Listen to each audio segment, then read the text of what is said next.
You're watching 6 Stories at 6 with me, Tanisha Avasti. On this edition, we will get you 6 stories from 6 states that set the national agenda. First up, just hours ahead of the result day in the national capital, there is horse trading storm which has resulted in a huge drama. And while there are poaching fears in the national capital, there is Operation Tiger in the state of Maharashtra.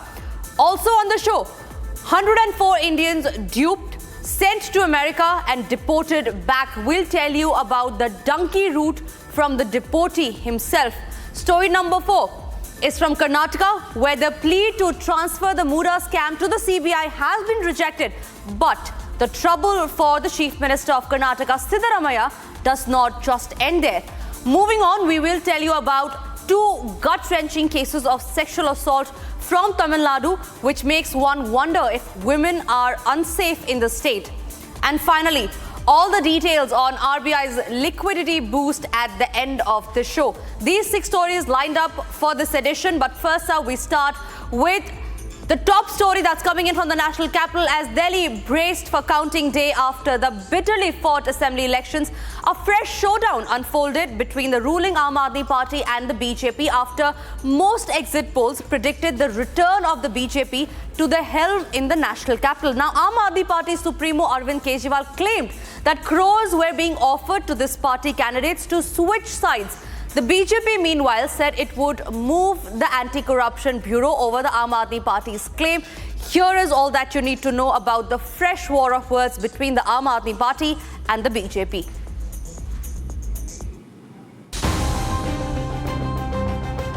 Less than 24 hours to the counting day in the national capital, the ruling Aam Aadmi Party and the BJP got into a fresh slanging match.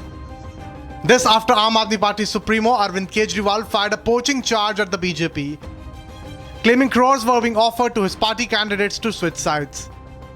The Aam Aadmi Party chief alleged that 15 crore each was being offered to his party candidates to jump ship. The BJP meanwhile dismissed the Aam Aadmi Party's claim of a poaching attempt, saying they would move the Anti-Corruption Bureau over the unfounded charge. से आप गंभीर आरोप बता रही हैं, हमारी नज़र में वो बेहुदा आरोप है और मुझे लगता है संजय सिंह हो या अरविंद केजरीवाल हो, ये अपना मानसिक संतुलन खो चुके हैं। हर बार चुनाव से पहले या नगर निगम का चुनाव हो तो इस तरह के ये आरोप लगाते हैं और अरविंद केजरीवाल को नहीं भूलना चाहिए कि 2-2, 3-3 बार वो हमसे माफ़ी मांग चुके हैं। आतिशी मार लेना खुद जमानत पर है और अब संजय सिंह की बारी है। इन्होंने या इनके नेताओं ने जिस तरह की घटिया भाषा का उपयोग किया है, हम उसके खिलाफ एंटी करप्शन ब्यूरो में जा रहे हैं। मांग कर रहे हैं इनके खिलाफ कानूनी कार्रवाई की जाए, नहीं तो ये तथ्य सामने रखें। The BJP also threatened legal action over the Aam Aadmi Party's poaching allegation. Weighing in, Union Minister Giriraj Singh took a swipe at the Aam Aadmi Party, saying that poaching claim would hold water only if it wins even 16 seats in the Delhi elections. 16 seat उनको मिलेगा तब तो 16 seat को ही ले, उनको 16 seat भी नहीं आ रहा। चोर के पाँव नहीं होते हैं और झूठ भी अपने आप में लंबा नहीं चलता है। Mister Sanjay Singh, you have to just try to find out about your performance of last 10 years, then you can decide about the future government. Delhi public was in favor of BJP. We don't have any need to buy anyone. The Congress meanwhile questioned why the Aam Aadmi Party was fearing poaching attempts when it was confident of winning 55 to 60 seats in the national capital. Amid the Aam Aadmi Party's latest shoot and scoot ploy, the big question is, has Arvind Kejriwal read the writing on the wall?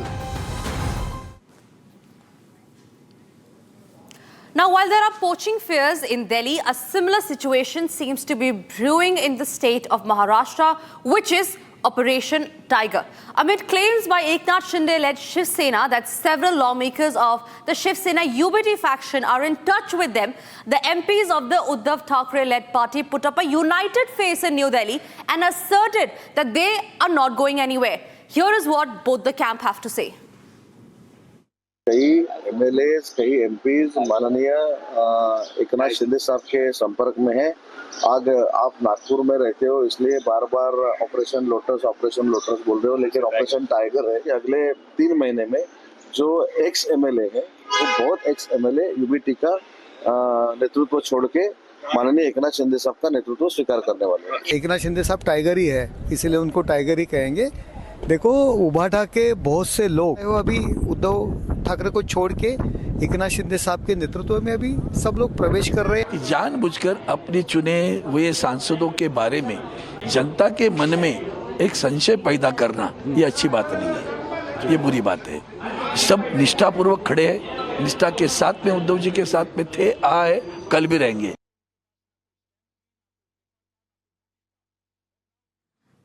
All right, so on one hand, while the Shiv Sena Shinde camp says that there are 6 MLAs that will jump the ship, it is the UBT faction that has completely denied these claims, saying that there is no truth in what the Shinde faction has been saying. On that, I am being joined by Manisha Kayande. She is a Shiv Sena leader. Thank you very much for speaking to Republic. How true are the claims of the 6 MLAs jumping the ship and joining the Shinde camp, and which has been called the Operation Tiger in Maharashtra? As you know, then in the past 2.5 years, several leaders, MLAs, MLCs, and many others have joined. Even the ex-corporators from various regions of Maharashtra have joined in huge numbers. And the number doesn't stop here, the queue doesn't stop here. And looking at the performance of the Mahayuti government, and particularly Shindeji's image, which is not only pan-Maharashtra but pan-India, and people are attracted to him. Right. They want to work with Honorable Shindeji, and definitely there is a scope that many MLAs, even from the UBT, may join. And of course, as you must have heard, Honorable Minister Uday Samantji, who has more information about this. Even you can listen to his quotes. So there is every chance that many MLAs and some MPs may also join. Right. Manisha Kayande, thank you very much for speaking to Republic on that. All eyes will now be on how true these claims will come into effect in the upcoming future. Meanwhile, we move on to the other stories that we're tracking now. The 104 immigrants deported from the United States have shared harrowing details of the route that they were forced to take to reach the United States, and how most of them were duped by the travel agents. While the immigrants were cuffed and chained in the military flight, we will now break down for you the route that the immigrants took to reach the United States. These routes include Central American nations. First up, it was in India when the 104 deportees contacted agents in Dubai, soon after which they were shifted to Dubai and spent nearly about 6 months. After Dubai, we will have around 6 to 7 nations that they had traveled to. First one, of course, being Brazil. After they spent 6 months in Brazil, 6 months in Dubai, they moved to Brazil, after which they moved to Bolivia. So there you see 3 nations back to back. After Bolivia, they had moved to Peru, Peru to Ecuador, Ecuador to Colombia, Colombia to Panama. After Panama, they moved to Costa Rica. And now, meanwhile, while they have covered these nations, remember, they had to go through harsh conditions. After Costa Rica is where they shifted to their second last stop, that was Mexico, where they walked for about 100 kilometers in the jungle. And finally, they reached the United States via the donkey route. Now, remember, while we're talking about these routes, these nations that they have gone through, they have gone through the harshest of conditions, not justifying the fact that they were illegals who have now been deported back to India. Now we will get you a video that is said to be one of the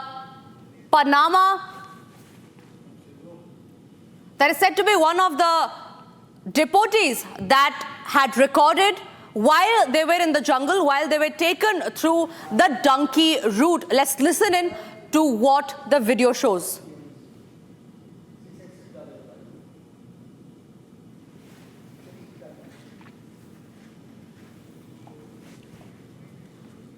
So these are the visuals that tell us how the donkey route was taken. The video has been recorded by one of the deportee. We will also now listen in to what Foreign Secretary Vikram Misri had to say. असली cancer क्या है? असली cancer है जो ecosystem है illegal migration को promote करने का। ये जो गैंग्स का काम है, जो भोले भाले और मासूम लोगों को फुसला के बड़े बड़ी उनसे रकमें जमा करवा के उनको बाहर ले जाते हैं और उसके बाद लोगों को ऐसे वापस आना पड़ता है, उनके खिलाफ कार्यवाही की आवश्यकता है, उनके खिलाफ एक्शन की जरूरत है। और इसके बारे में भी उन्होंने ध्यान आकर्षित किया लोगों को। इसके बारे में सरकार को आगे काम करना होगा।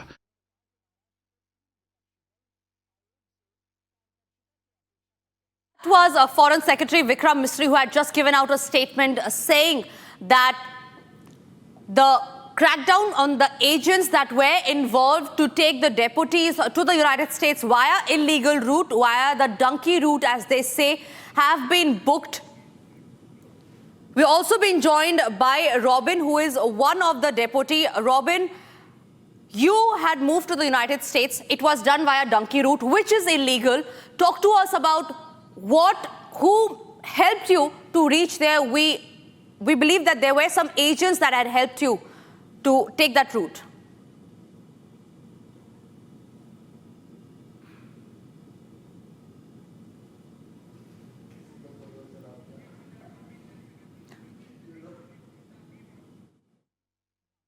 Seem to have lost that line with Robin, but we move on to the other stories that we are tracking in the broadcast.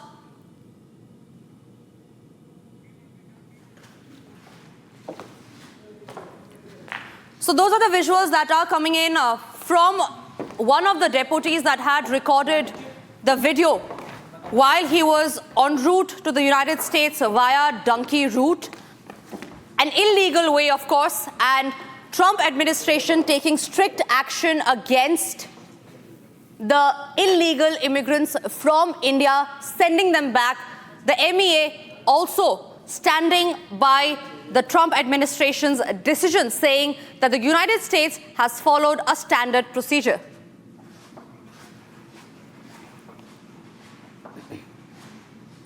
Moving on with the Karnataka High Court dismissing the petition seeking a direction to transfer the Muda case probe to the CBI. Now, activist Snehamai Krishna, who filed the case, said that he would challenge the ruling in the Supreme Court. In his petition, Snehamai Krishna had contended that the impartial investigation is not possible since Siddaramaiah, being the Chief Minister, wields immense power and influence over the state departments, especially the state investigation agencies such as the police authorities and the Karnataka Lokayukta police. Here is a reaction that we're getting in.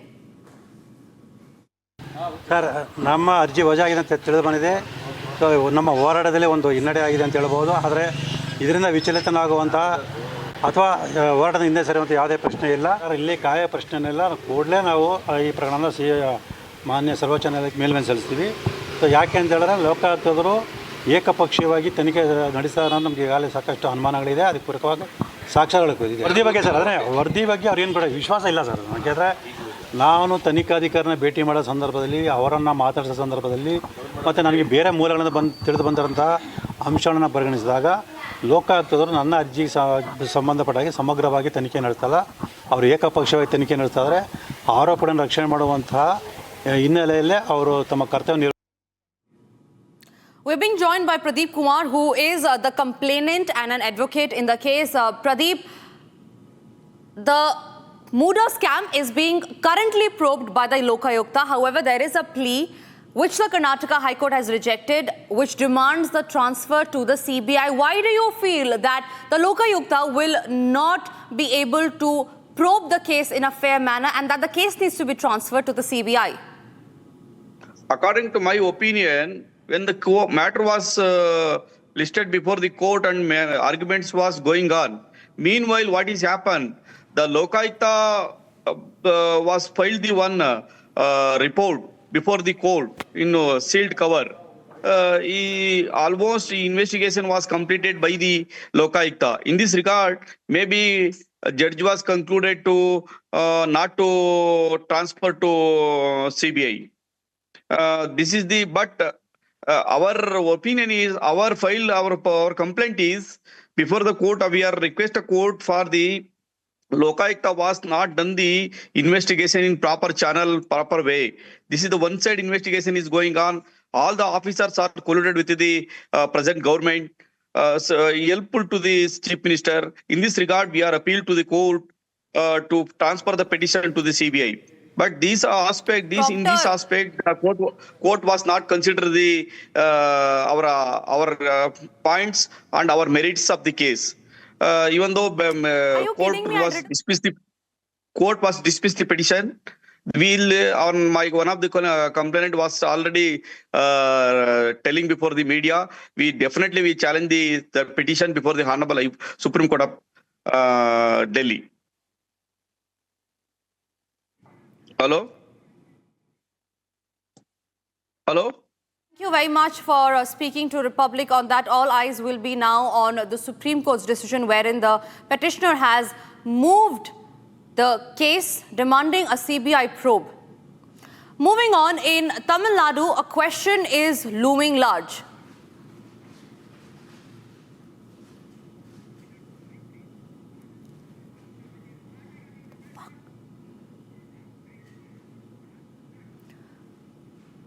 Meanwhile, in Tamil Nadu, a question is looming large where one wonders if women are unsafe in the state. In just 24 hours, 2 gut-wrenching cases of sexual assault have come to light from the state of Tamil Nadu. A 36-year-old pregnant woman was pushed out of a moving train in Vellore district when she resisted an attempt to sexually assault her. In the second case, a 13-year-old girl alleged sexual assault in Tamil Nadu government school. 2 cases in just 24 hours has shocked the nation, where one case is that of a pregnant woman being pushed out of a moving train, and on the other hand, a 13-year-old was sexually assaulted in a government school. I am being joined by Kovai Satyan, who is a AIDMK spokesperson. Kovai, there are 2 cases reported in just 24 hours, extremely shocking, atrocious. Do you feel women are unsafe under the DMK rule in the state of Tamil Nadu? All right, we seem to have some network issues with Kovai Satyan. We will be joined by Kovai Satyan in just some moments from now, but these are the latest information that's coming in. I believe Kovai Satyan is back on the broadcast. Kovai, there are 2 cases, extremely atrocious, gut-wrenching, where on one hand, while a 13-year-old has alleged sexual assault, a pregnant woman was pushed out of a moving train. Do you believe that women are unsafe in the state of Tamil Nadu?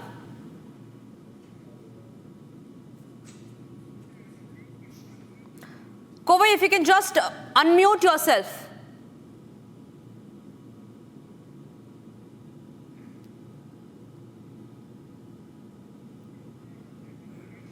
All right, we seem to have lost that line again with Kovai Satyan, but that's the latest that's coming in from the state of Tamil Nadu. We will move on to the other stories that we're tracking on 6 Stories at 6.